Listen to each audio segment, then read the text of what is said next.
Welcome into Kitchen Talk Pickleball Edition. I'm your host, Caitlin Miller, and this week joining us, we have Thomas Yelloweyes, who started Night Train Pickleball, which is a pickleball instruction company. Thomas, welcome on and tell us how you got started with that whole business venture. Yes, Caitlin, thank you for having me on the show here.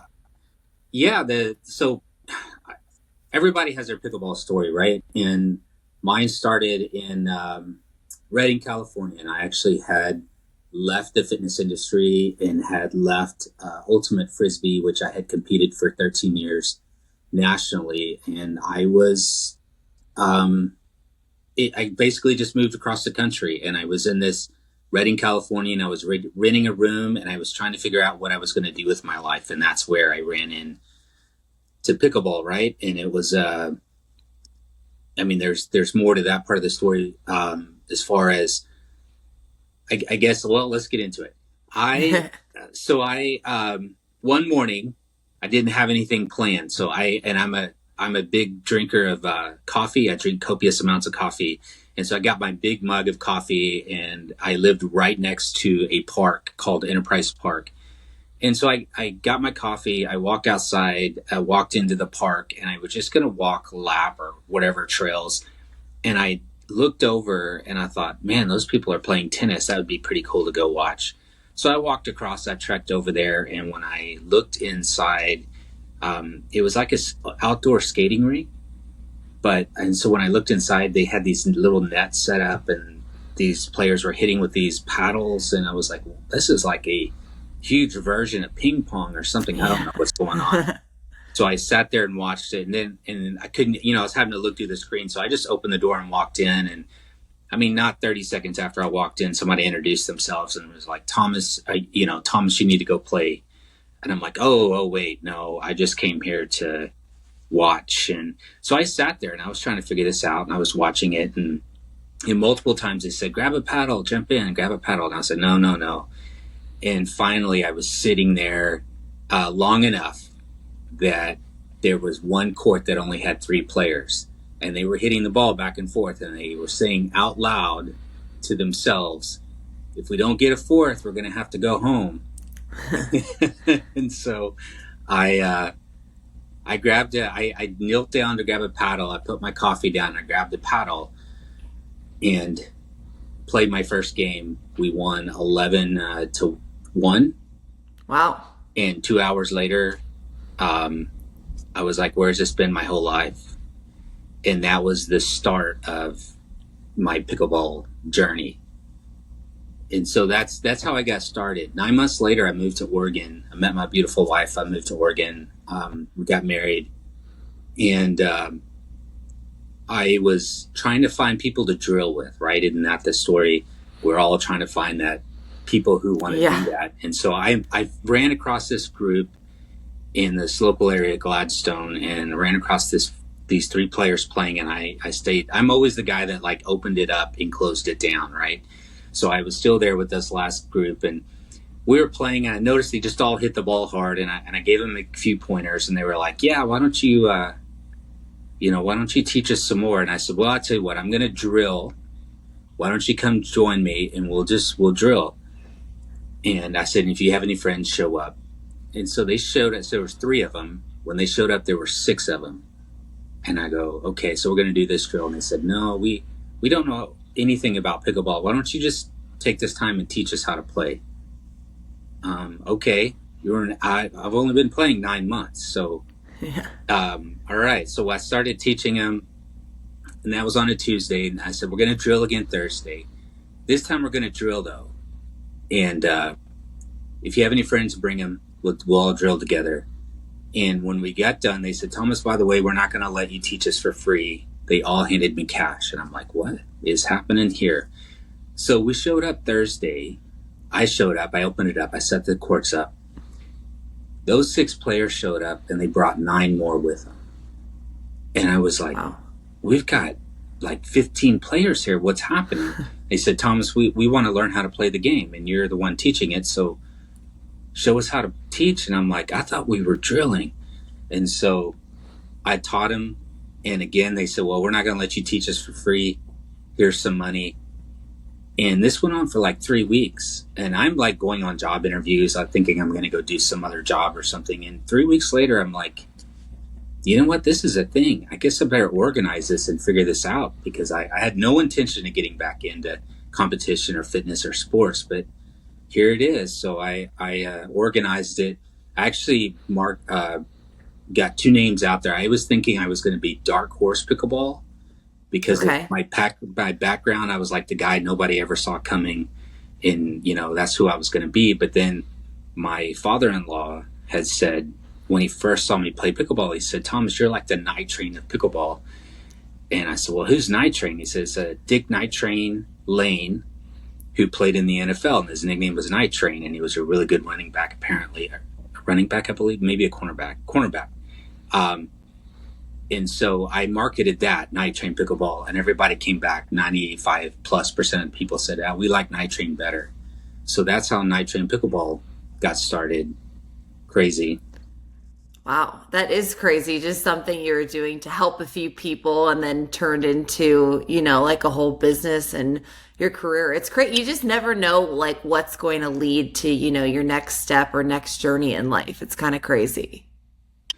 Yeah, I mean, when I ran across pickleball in Redding, California, I had actually moved there to go to a huge church to get into that culture, and basically volunteer. I volunteered for a year. I volunteered at the church there, but I also volunteered in the mission and the academic center for those individuals who were coming out had made the decision to come out of drugs and alcohol and get their GED, get their high school diploma, get ready to go on to either trade school or college. And so they had committed to 18 months of this program, and had ran across somebody in church that was running this program, the academic director, and then she invited me to come and be a part of it. I was the only one part of the men's and the women's program, but she thought because of my experience and where I came out of the foster care system that I could really connect with a lot of these players, or a lot of these uh, the people, the students in this program, and it really did. It was a great experience. So when I wasn't playing pickleball, that's what I was doing. But it was just something I needed to just kind of separate myself from everything I'd been doing for years, with the competition, the sports and stuff, just to try to find. And it's like when I was doing that, that's when pickleball kind of came into my life. I was not looking for anything like that. Yeah, I love that. And one of the really, inspiring things was, you came from foster care. You say, when you are helping these people, you think of yourself more as a life changer rather than a pickleball instructor. So tell us a little bit about your background, how you refer to yourself as an underdog, and then how you kind of incorporate that to give back to the pickleball community. Yeah. So now we're getting into the heart of it, right? So I went into, I should say, me and my siblings. There were four of us that went into foster care when I was three, and going into foster care in the first place is not good. But ours was very, like, we all have our stories, but it was very traumatic. It was a very, some very defining moment that happened in all of our lives, and we're all in different directions, and but we went through that. And so for the next 15 years, it was just chaos. It was just total chaos. And one of the ways I found some peace in all of this, and I just did it because I needed to have a place to get out of the house a lot, was to, whatever house we were in, whatever situation we were in, that was sports. And so I competed, and I needed a way to just kind of get all of this out of me, and sports was one of the ways I did it. I was always kind of the smallest kid, the like, so for example, I played baseball, and they found out really quick I had a really good arm. So they thought, well, we want to stick him as the catcher. The problem was the equipment weighed more than I did. So it was always funny watching me trudge out there in all of this gear to be the catcher. But man, I could throw people out at second or at first base.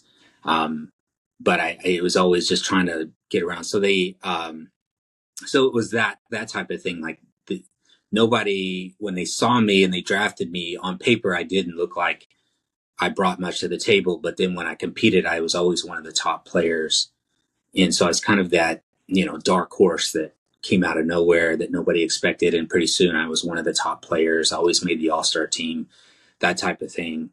And so coming into adulthood, I wasn't given much of a chance, right? Coming out of the foster care system, I didn't have a whole lot of hope. It was just a miracle that I graduated high school. And now that I hit that goal, what am I supposed to do next? And it was a lot of like trying to prove the world wrong about what they said I was going to do. We're going to, end up drugs or alcohol or in prison. And I'm like, nope, I'm going to be a multimillionaire by 30 and I'm going to prove you all wrong. And I wasn't a multimillionaire by 30, but I was definitely, every time I started going off track, I would come back on track thinking I haven't proved them wrong yet. And I still got to keep going. And there was a couple of people, along the way, one of them being Tony Robbins. He said a few things that I liked, and he said a few things that I didn't like, but it were things that really helped me start moving towards becoming the person I am today. And one of the things he said was, when you turn 18, it's no longer your parents' fault. And I spent years blaming my parents, and I spent years blaming my foster parents for all of the things that just happen in our lives. And, it's not fair. It really isn't. But that's the way, things have played out. But it's made me have to go on a journey that's, allowed me to come to a point where even when I got into fitness and started in that industry, and it was really crazy because that's when I ran into Ultimate Frisbee. And when I was trying out for Ultimate Frisbee, I played the first year just playing pickup, whatever. Somebody said, Thomas, you need to go try out for the men's team. And I said, okay. So I went to try out for the men's team. But I'm going to tell you, of all the sports I ever played, Ultimate Frisbee was the one that I did not do well. I could not throw. I could run, but I couldn't throw and catch real well. And so I went and played in the tryout tournament, and I had a buddy of mine that was on the board that was going to pick, or the group that was going to pick who made it and who didn't. He pulled me aside after that tournament. He said, Thomas, I'm just here to tell you, you're going to get cut. You're not going to make it. And I said, I was devastated. I had just got laid off from a job that I was working as well. That wasn't my fault. It was just collateral damage from what happened. And so I'm lost my job. I had to move. I was homeless. And then I had to, I'm getting cut from this team. If you want to be beat down, that's a perfect example of things not going well. And so I had some really great friends though. And, that they banded together, and they were not well off. They didn't have a whole lot of money. They were all in seminary actually.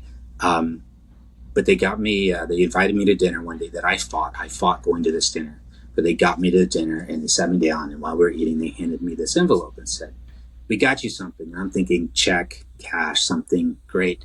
Open it up. And it said, congratulations on your your 5 personal training sessions with a master trainer. And I was just rocked. I was like, what is happening? They said, Thomas, we know you want to make this team so bad. We pooled all our money together to buy these 5 sessions for you. And I showed up, and that guy changed my life. They changed my life, but that guy changed my life through training. I ended up making the team and being one of the top rookies that year. Wow. And also, when I got done, I was like, why am I not doing this? Because I could see how he impacted my life. And I'm like, people's lives, they need to be changed. People are waiting for somebody to come in and, just give them a little inspiration, give them a lot of inspiration, help give them a word that's going to just change the direction or the direction of their life. And so this was a great platform to do it. And so that's how I became into the fitness industry. But when I was there, my very first manager, Brand, he pulled me aside after he put me through this the ringer to become a trainer. And I did it. I jumped through every hoop to get there. He said, Thomas, I just want to tell you something. I'm going to share something with you. He said, you're not a personal trainer. And I'm like, well, that's really weird because I thought I just went through everything to become a personal trainer. He said, no. He said, you're a life changer. And I'll never forget that, because everything I've done at that point to lead people, to impact people's life, is to remember that I'm a life changer, that this might, that's what I needed in my life. And that's now the opportunity and the platform that I get. And so, leading to pickleball, like, I'm going to teach you pickleball, right? We're going to learn. I learn myself. I try to stay on top of like what the new trends and what the new things are, so I can continue to add value to everybody's experience in pickleball. But the most important thing is I'm going to meet you where you are, and we're going to do this together. We're going to partner, and we're going to figure out what it's going to take for you to win. Whatever that looks like for you in pickleball is to win. And, sometimes, like, I remember just, 98% of my students are women. And sometimes I'm shocked by that. And then sometimes I'm not. But a lot of them will come to me, and they spent their whole life like being, taking care of the children or supporting their husband, or whatever it is in the background, secretaries, whatever it is. So they don't always get to be in the forefront. And so here we are trying to learn how to hit, a successful third shot drop. And the very first thing that comes out of their mouth is, I can't do this. And then I realized right then, like, that's what they've been telling themselves their whole life is, I can't do something. And I'm like, well, today you're going to do it. So here we go. So I'm going to teach you the basics. And pretty soon they're hitting the third shot drop. Now, is it the best? No. Is it landing in the no volley zone? Absolutely. And we make a big deal about it. Like, you just hit a third shot drop, and some of them are, break down into tears. Some of them, like, but right then that they don't win. They don't like win a lot in their life, but in that moment, that was a win, and it was overwhelming. And it's something that they'll never be the same. Whether they take another clinic with me or another lesson with me, doesn't matter. Right then they won. Yeah, and helping them like change that mentality too. Because I feel like, I hear so many stories, either through the podcast or just talking to several people in the pickleball community. A lot of people, are going through divorces, medical issues, moving, lost a job, like yourself. I mean, so many different challenges and adversity that we face in our lives. And then you kind of lean on your pickleball community for that support and everything like that. So it's just nice to see that when you're instructing these people that come into your lives and you see those weaknesses in people, you can turn that around and really help with their mentality. Like, you are capable of winning, and like, stop not believing in yourself, and let's like change this around. It's like these little things that can add up and, make a huge difference in someone's life. Yeah, absolutely. It's a great, when you grade lessons, or when I grade lessons or I grade clinics, I don't grade it on like, how did everybody get the skill down? Because if I did that would, it would not look the same. But did everybody do a few things? Number one, did they laugh? Because that is so huge. I know that when I laugh, I remember whatever it is I'm trying to learn. So I worked on my jokes. I worked on them. I worked on timing them. And I know like when I need to say something and everybody laughs. And I know right then a majority of them are going to remember that part of the lesson. So the first thing is you got to laugh. You got to, and I keep reminding them the number one rule in pickleball is we're going to have fun. Yes. Right? Yes. I don't care how serious it gets. I don't care how much you're struggling with this skill. When it comes down to it, we're going to have fun. And that's really why we started playing this game, right? And then I said, you're going to meet a whole new group of friends when you do this. It's going to be a whole different community. You're going to show up for pickleball, but you're going to stay for the people. And in that process, you might learn, how to hit a amazing third shot drop. But even if you don't, look at all these new people you have in your life that now you can lean on. Right. It's amazing. And someone like you that uses their past to really help, change other people's lives. I am a news reporter in Nashville, so I see, firsthand people like yourself who grew up in the worst circumstances. They're not expected to graduate high school. They're expected to end up basically in jail, getting involved with drugs, alcohol. What kept you from fighting that? Like you had all odds against you, but clearly you have an extremely strong internal fight. So what kept you just fighting through such unfair obstacles, especially when comparing yourself, to peers and people around you?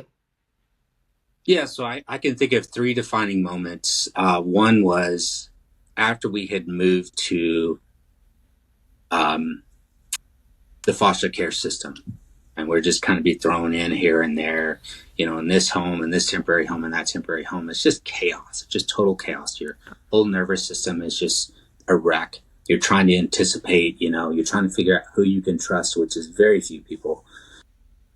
But in that moment, there was a moment that there was just stillness, like nothing happening for a moment.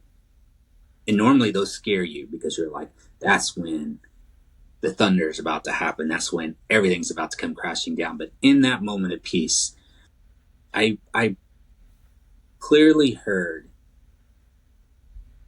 these words. It said, "You are destined for greatness." And then the chaos came and everything went on. And I didn't remember that for years. I just didn't remember it until some years later. But I also remember as I was getting ready to graduate, I had two pretty big conversations. One was when I was aging out. They said, "Thomas, congratulations on graduating.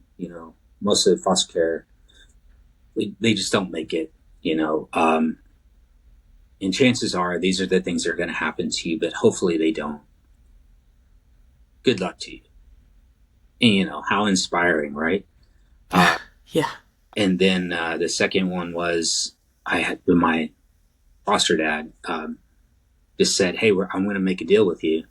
And I'm like, "Well, you don't make very good deals, but okay, I'm listening." He said, "If your mom and I ever get in trouble, don't call us. And if you ever get in trouble, don't call us. Don't. If we get in trouble, we won't call you. If you get in trouble, don't call us." And he was true to his word on that.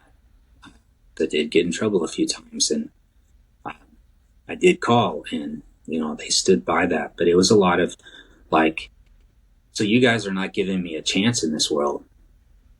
And and maybe anger is not a bad thing unless you act on it in a negative way. But I think in that case, there are a few times I used anger as a positive thing to launch me forward, because every time I would start going, I'd remember those conversations that would make me angry, and I'd look at where I was, and I was off track, and it would drive me back on. Nope, I'm not there yet.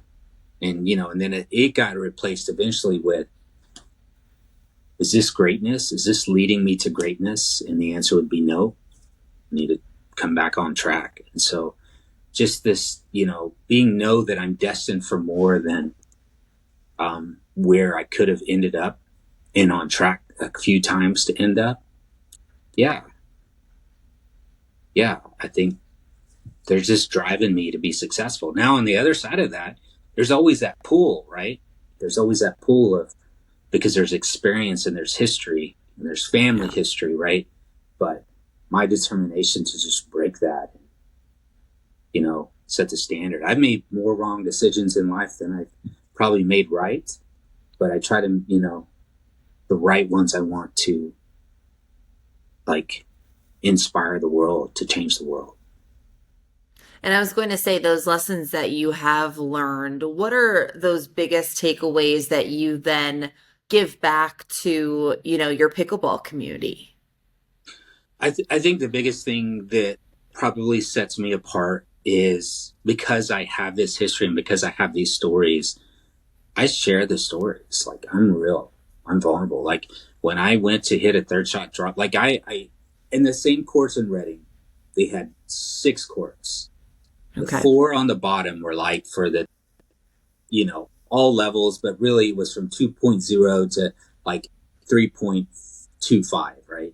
And that was the majority of the players. And then they had these last 2 courses, and one of them was like 3.5 to maybe 4.0, and then they had the top court. And everybody watched the top court secretly, but they all played on down here. And I played down here, and I was winning all the time. And, one of the things that always happened was I had one of these older ladies come to me and say, Thomas, I haven't won all day. Will you play with me? I said, sure. So we'd go down there and we'd win. And they go, all right, I won today. And then they would go on home, right? And, that's what I did. Now, it wasn't pretty. I hit the ball hard, and I just happened to out-hit other people. But I remember a lady coming down to me and saying, Thomas, grab your stuff. I'm like, oh, okay.